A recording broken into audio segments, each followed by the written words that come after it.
Hello, my name is Hilda, and in this opportunity I am going to talk about culture, and this is for my seminar of conversation or conversation seminar in the IPC, and I am now going to talk about culture and why it is important to teach culture to the ESL student or EFL students, and it is important because English, teaching English as foreign language or teaching English as second language means in only it the most important task of communication, and communication is the origin of the word culture.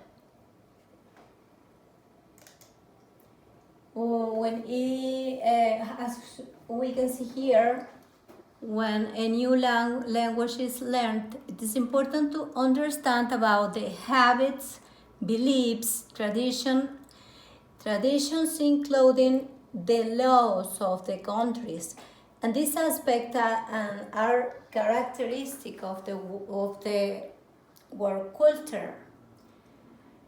And what culture is about, because it involves all the social aspect in the human relationships. For example, the word culture includes geography, history, laws, educations, habits, beliefs, foods. As you can see, different aspects of the social relationship between all the countries in the world. Why geography could involve in the world culture? Because it is not the same for the relationships in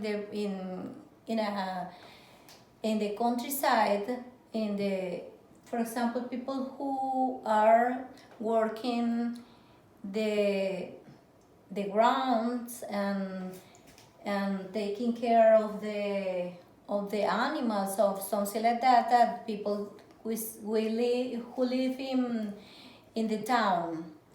And the history is changing the culture, because culture is changeable, and it is involved the history in the world culture. You can imagine the laws is involved in the world culture, because it is changeable. Some people, for example, in Venezuela, used to bring their hospitality and be polite with immigrants, and they worked, for example, Colombians people, Ecuadorians people, they worked as the Venezuelans. But if you, for example, have heard the expression where when in Rome, do as Romans do, but it is reasonable. But in this case, the laws, for example, there are some countries that has some laws that if you are immigrant, you can't work as you can do the same that American people do. They have specific law about that matter. Okay, the education is the aspect of second language or foreign language students, and it's involved to to teach awareness to our students about the different cultures, the the habits. It's included the family habits, the politeness or unpoliteness, the beliefs.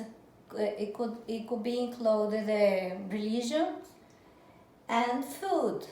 As you can see, you can teach your student to go to different place in their countries. Could be the city, the restaurant, the Chinese one, and the foods are different from Mexican food. And so you can see the different aspect of the work culture involved. Improved communication is an important task we teach to our students. For example, the importance of the cultural awareness is crucial, especially in communication fields such as advertising and public relationship. Simple slip up in language or etiquette can heavily damage the company or campaign. This is a quotation of Carla Palm. Of course, it is a business woman. And it is either the same woman who talk about the colleagues from different countries might share similar professional knowledge and skill within a single international organization, but their ways of working, social skills, body language, and ways of doing business are likely to be completely different.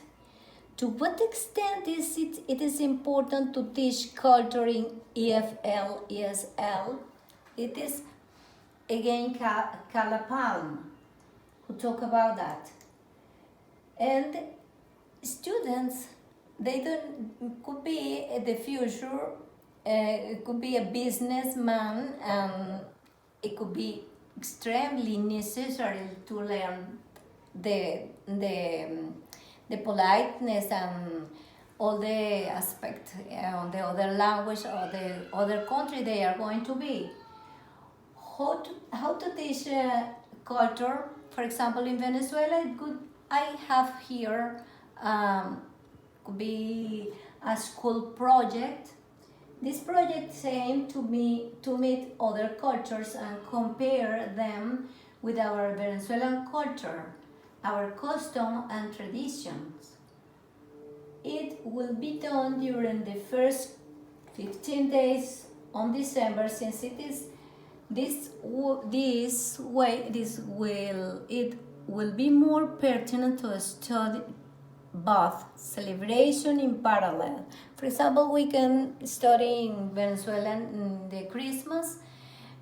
We made different foods at other countries. We made something like hallacas, and we made similarly house in small house, and we made something the birth of the Jesus birth, and we call it nacimiento. The nacimiento is the birth of Jesus, and we make something similarly in our house, almost in each house, and also we made the tree, the Christmas tree.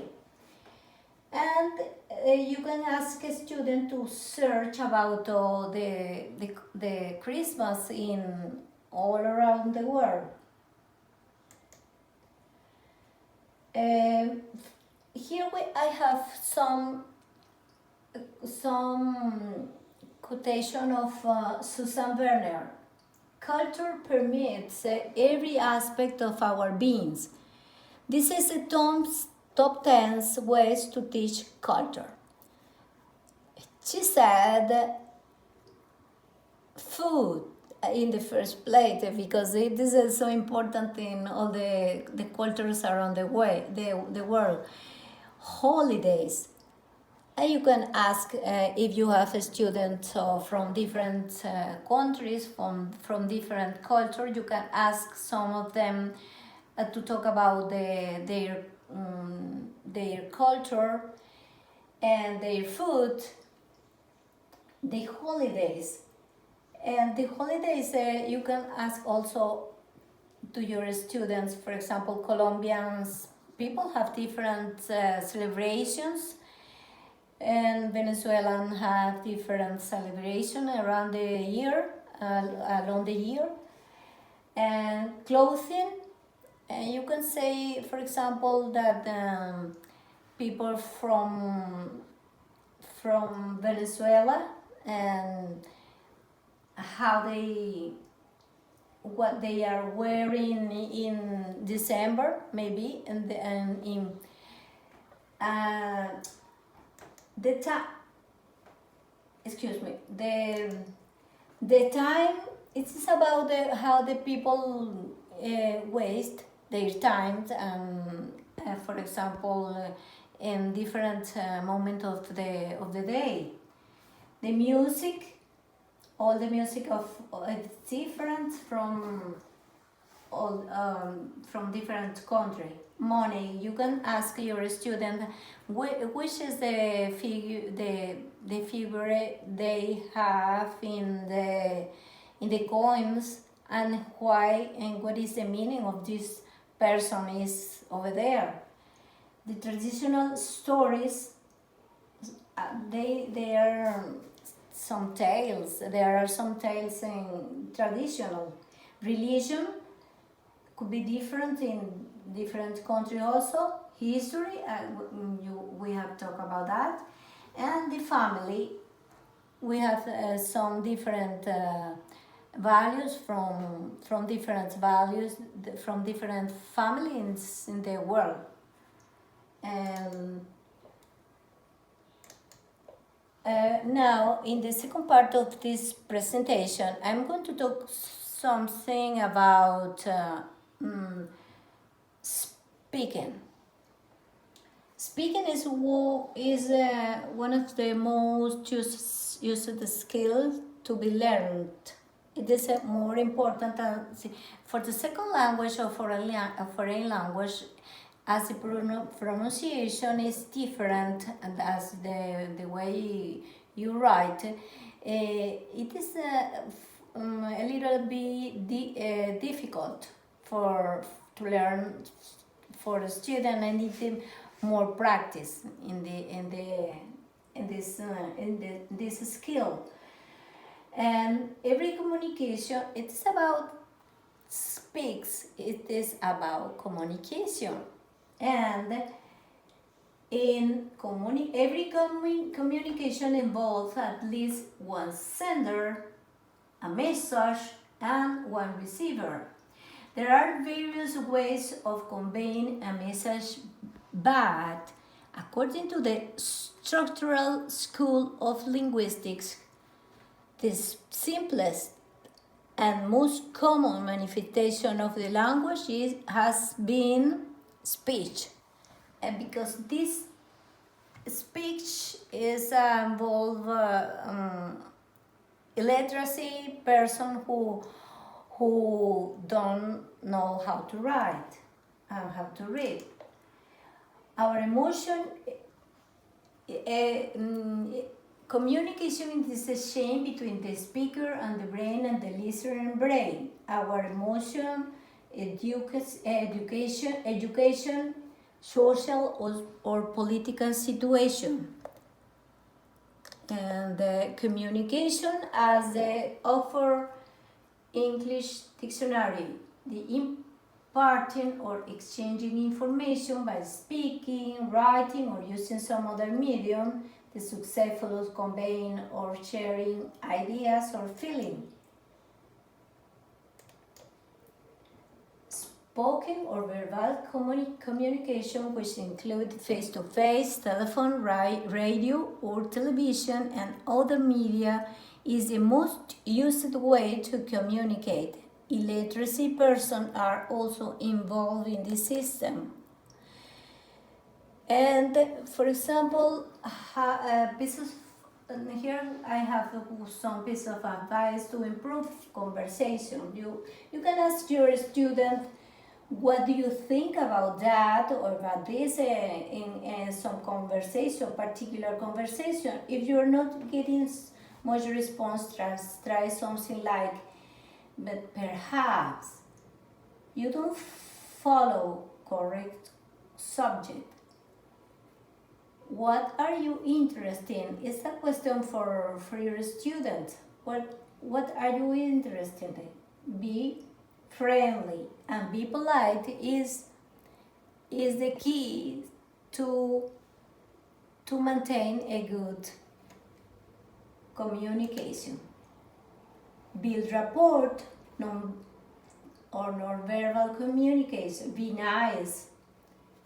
Building relationships. Try to avoid contentious topics or first acquaintances. It is fine to talk politics once you know someone a bit better. When you first meet someone, though, it is better to stick to neutral ground, which is why so many people talk about the weather. How's the weather? This is where small talks come in. And this is all for today, and I hope this presentation will like to you. Thank you.